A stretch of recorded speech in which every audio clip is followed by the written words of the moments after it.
በሆሳዕና ከተማ በውሻ ላይ እየተወሰደ ያለው ልቅና ኢሰብአዊ ድርጊት እንዲቆም አስገዳጅ መመሪያ ተሰጠ። በማዕከላዊ ኢትዮጵያ ሆሳዕና ከተማ አስተዳደር ውስጥ በቤት እንስሳ ውሻ ላይ እየተወሰደ ያለው ልቅና ኢሰብአዊ ድርጊት እንዲቆም አስገዳጅ መመሪያ መውጣቱን የከተማው አስተዳደር አስታወቀ።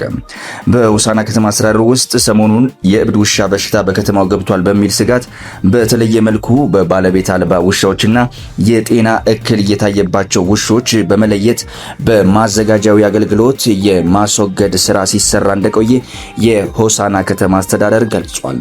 በከተማው አንዳንድ የእድር እምነት የተለያዩ ማህበራት አነሳሽነት በቤት እንስሳ ውሾች ላይ የተወሰደ ያለው የጅምላ ጭፍጨፋ፣ ግድያ በአስቸኳይ እንዲቆም የከተማው ጽሕፈት ቤት ከንቲባ በተላለፈ ትዕዛዝ ተገልጿል።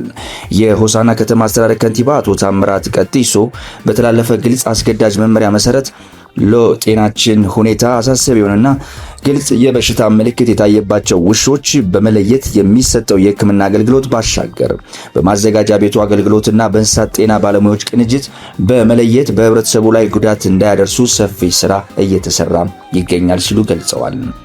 ይሁን እንጂ የከተማው ማህበረሰብ ከዚህ ክስተት ጋር ተያይዞ ሰሞኑን ሰብአዊነት በጎደለው መልኩ የቤት ውሾችን ከቤት እያወጡ እየደበደቡ መግደል ተስተውሏል። በመሆኑም የከተማው መስተዳደር ከሰኔ 29 ቀን 2018 ዓ.ም ጀምሮ ይህ ልቅ የሆነ የውሻ ዘር ማጥፋት ድርጊት በአስቸኳይ እንዲቆም አሳስቧል። ጊዜ ሬዲዮ፣ ሁሉም በጊዜው።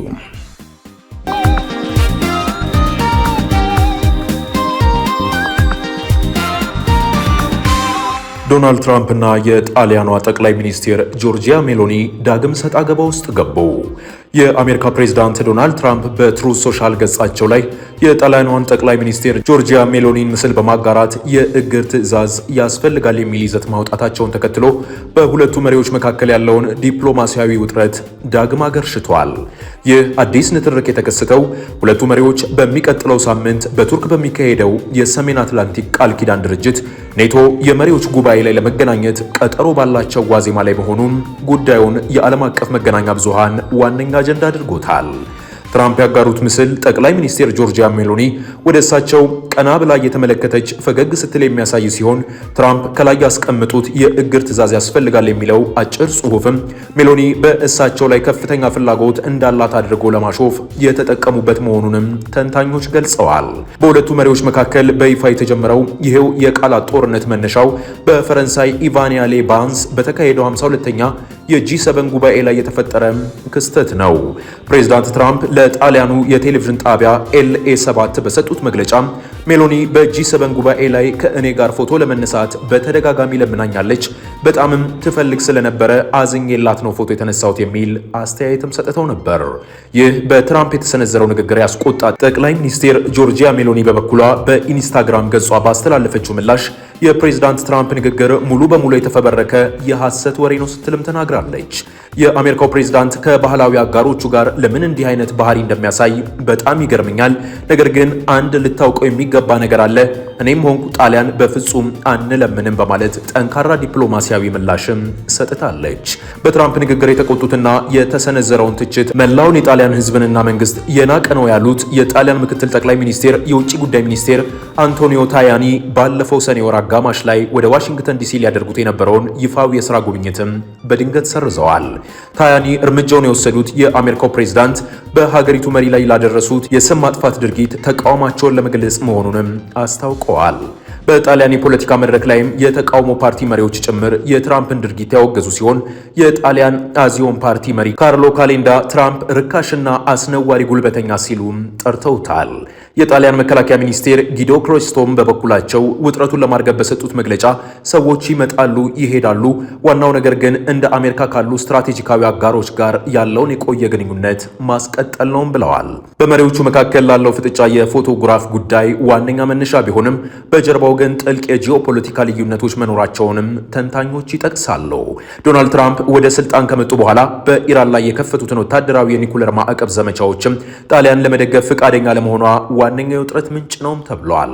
ትራምፕ ጣሊያን በኢራን ላይ ለሚያደርገው ወታደራዊ እንቅስቃሴ የአየር ማረፊያዎቿንና ወታደራዊ ካምፖቿን እንድትፈቅድ የጠየቁ ቢሆንም ሜሎኒ ግን ጣሊያን ሉዓላዊ ሀገር ናት፣ የጋራ ስምምነቶች በእኔ ጠቅላይ ሚኒስቴርነት ዘመን አይሰጡም በማለት ጥያቄውን ውድቅ አድርጋለች። በተጨማሪም ትራምፕ የኢራን ግጭት ካወገዙ ከርዕሰ ሊቃነ ጳጳሳት ሊዮ ጋር በገቡበት ሰጥ አገባ ሜሎኒ የጳጳሱን ወገን ይዛ ትራምፕን መተቸቷን ግንኙነታቸውን ይበልጥ አሻክሮታል። ይህ በሁለቱ መሪዎች መካከል እየታየ ያለው የከረረ አለመግባባት በሚቀጥለው ሳምንት በቱርክ በሚካሄደው የኔቶ ጉባኤ ላይ አባል ሀገራት በጋራ መከላከያና በቀጠናዊ ደህንነት ዙሪያ በሚያደርጉት ውይይት ላይ ጥላውን ሊያሳርፍ እንደሚችልም ተሰግቷል። ጊዜ ሬዲዮ ሁሉም በጊዜ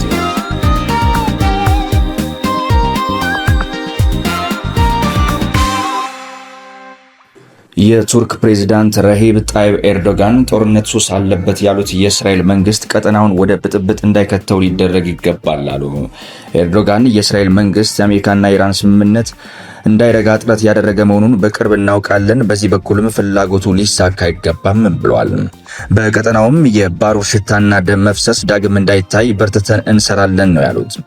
ኤርዶጋን ይህን ያሉት አሜሪካና ኢራን ያደራጃቻቸው ፓኪስታን ጠቅላይ ሚኒስትር ሼህባዝ ሸሪፍን ተቀብለው ካነጋገሩ በኋላ በጋራ በሰጡት ጋዜጣዊ መግለጫ ነው። የቱርክ ፕሬዝዳንት አገራቸው ማየት የምትፈልገውን ሰዎች በሃይማኖታቸው ወይም ዘራቸው ምክንያት የበደል የማይደርስባቸው መካከለኛው ምስራቅን ነው ብለዋል። ጊዜ ሬዲዮ ሁሉም በጊዜው።